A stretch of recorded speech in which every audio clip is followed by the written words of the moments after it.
యేసుక్రీస్తు నామములో ఈ కార్యక్రమాలు వీక్షిస్తున్న మీ అందరికీ హృదయపూర్వకమైన వందనాలు తెలియజేస్తున్నాం. అందరికీ వందనాలు.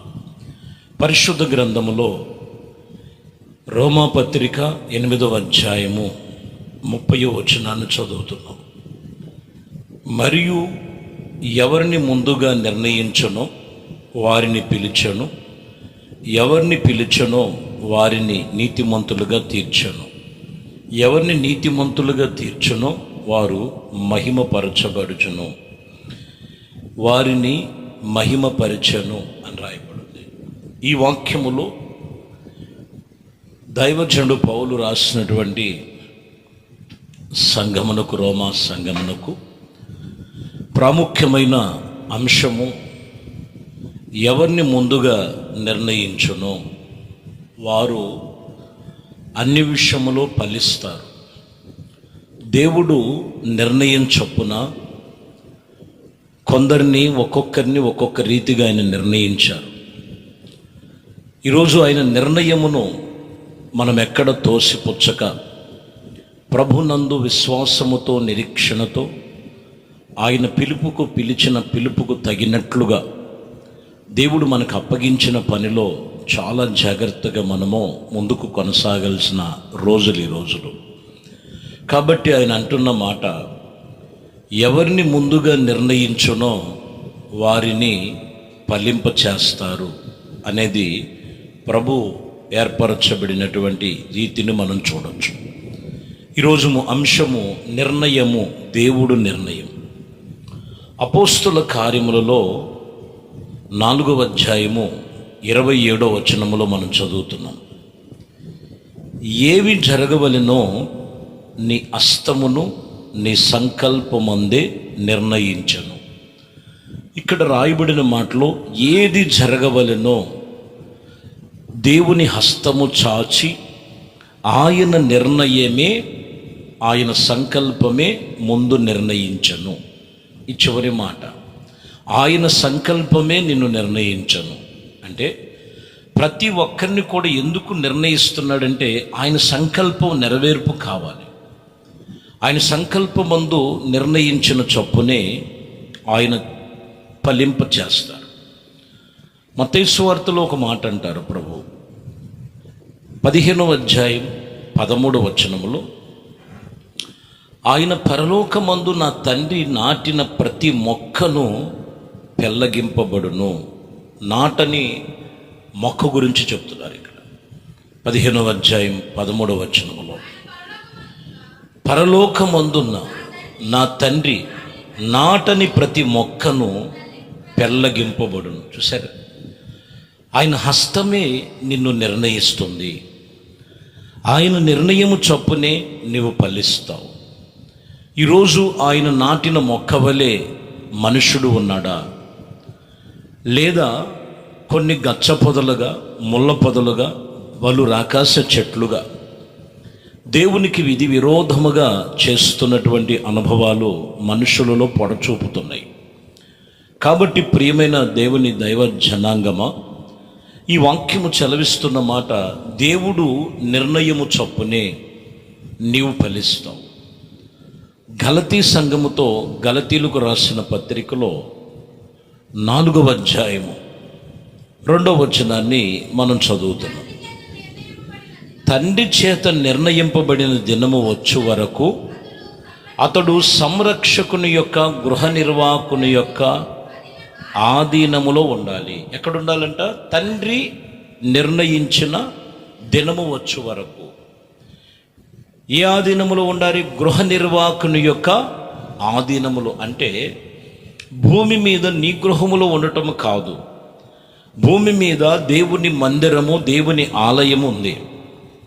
ఆ ఆలయములో గృహ నిర్వాహకుని యొక్క, సేవకుని యొక్క మరి నిర్ణయముంచినటువంటి దైవ సంకల్పము చొప్పున ఆ గృహ నిర్వాహకుని యొక్క ఆధీనములో ఉండాలి, సంఘ సహవాసములో ఉండాలి.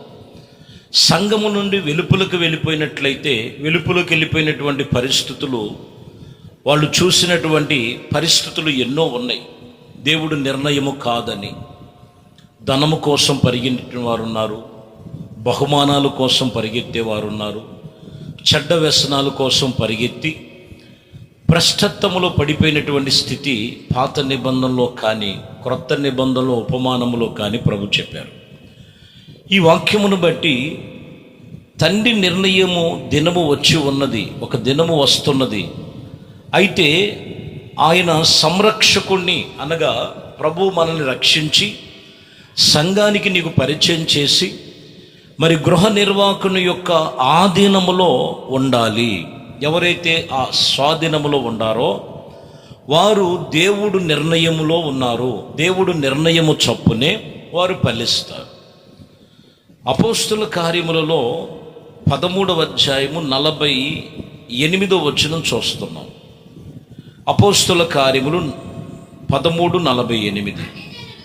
అన్యజనులు ఆ మాట విని సంతోషించి దేవుణ్ణి మహిమపరిచి నిత్య జీవం నిర్ణయించబడిన వారందరూ విశ్వసించారు. చూసారా, దేన్ని చూసి మనము విశ్వసించాలి? ఇక్కడ పౌలును కానీ బర్నబా కానీ ధైర్యముగా దైవ వాక్యము ప్రకటన చేస్తున్నప్పుడు ఆ వాక్యము విని, ఆ వాక్యము ఆసక్తితో విని, ఆ వాక్యమును బట్టి సంతోషించి, ఆ వాక్యమును బట్టి తమ త్రోవలను సరిచేసుకొని, ఆ వాక్యమును బట్టి నిత్య జీవమునకు పాత్రులుగా ఉండటానికి నిర్ణయించుకున్నారు. ఎవరైతే నిర్ణయించుకున్నారో ఆ వాక్యమును బట్టి ఇక్కడ చెబుతున్న మాట, ఇదిగో దేవుని వాక్యము మహిమపరచబడినప్పుడు మరియు నిత్య జీవమునకు నిర్ణయింపబడిన వారై విశ్వసించారు. దేనికి నిర్ణయించబడ్డారంట? నిత్య జీవమునకు.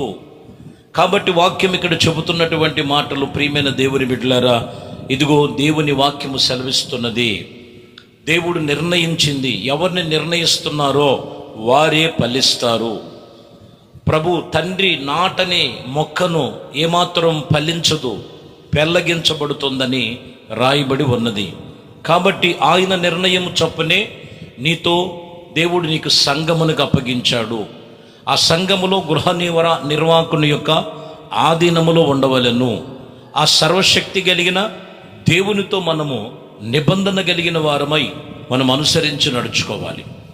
మత్తయి సువార్త 19వ అధ్యాయము 16వ వచనములో మనం చదువుతాం. చూద్దాం.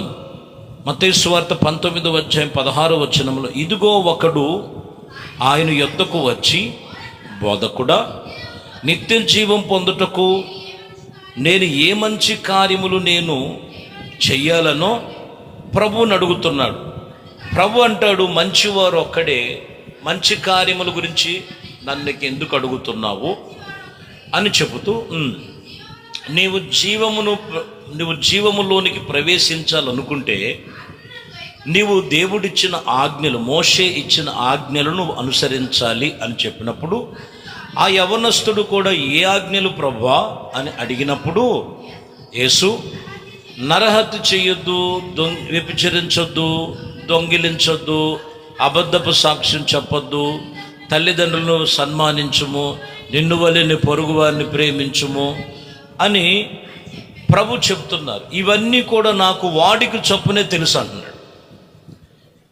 చాలా జాగ్రత్తగా గమనించాలి. ఇక్కడ ఇతని ఆలోచన ఏంటంటే, నేను ఏ మంచి కార్యం చేస్తే దేవుడు నిర్ణయం చొప్పున పరలోక రాజ్యానికి చేరతాను. చాలామంది అదే ఆలోచన. మొక్కుబళ్ళు చేసేవాళ్ళు ఉంటారు, మొక్కుబళ్ళు చెల్లించుకునే వాళ్ళు ఉంటారు, అవసరాన్ని భక్తి చేస్తుంటారు, అవసరం లేనటువంటి వారి సమయంలో భక్తిని విడిచిపెడుతుంటారు. అసలు ఏ మంచి కార్యం చేయాలి? ప్రభు అంటాడు, ఇదిగో ఈ ఆజ్ఞలు నేను పాటిస్తున్నానని చెప్పినప్పుడు, అయితే నీలో ధనము మీద ఆశ ఉంది, ఆ ధనమంతా నీదు ఉన్నది అమ్మివేసి బేదలకు పంచి వచ్చి నన్ను వెంబడించు, అప్పుడు నువ్వు నిత్య జీవానికి వారసులుగా ఉంటావు అని ప్రభు చెప్పినప్పుడు, ప్రియమైన దేవుని బిడ్డలారా, వెంటనే అతను వ్యసన పడి వెళ్ళిపోయాడు. అంటే ఇతరుని నిర్ణయించుకుంటాం. చాలామంది కూడా తాను నిర్ణయించుకొని, నేను భక్తి చేస్తున్నాను కదా, నేను ప్రార్థన చేస్తున్నాను కదా, నేను ఏదో నాకు తోసింది నేను చేస్తున్నాను కాదు. ఈరోజు ఖచ్చితంగా చెప్తున్న మాట, దేవుడు నిర్ణయించబడిన వారే ఫలిస్తారు. అది ఎవరు అనేది మనం గమనించైతే, ఒకటి తండ్రి చేత నాటబడిన వారు, రెండు గృహ నిర్వాహకుని యొక్క ఆధీనములో ఉన్నవారు, మూడు దైవ వర్తమానం వాక్యము వింటున్నప్పుడు అపోస్తులు దేవుని వాక్యమందు విశ్వసించబడ్డారు కాబట్టే వాళ్ళు ఇదిగో పరలోక రాజ్యమునకు నిర్ణయించబడిన వారని తేటగా చెప్తున్నమాట. కాబట్టి మరి నువ్వు దేనికి నిర్ణయించబడ్డావో ఒక్కసారి వాక్యమును బట్టి నిన్ను నీవు పరీక్షించుకొని, ప్రభువు నిన్ను నిర్ణయించాడు, నువ్వు ఫలించాలి.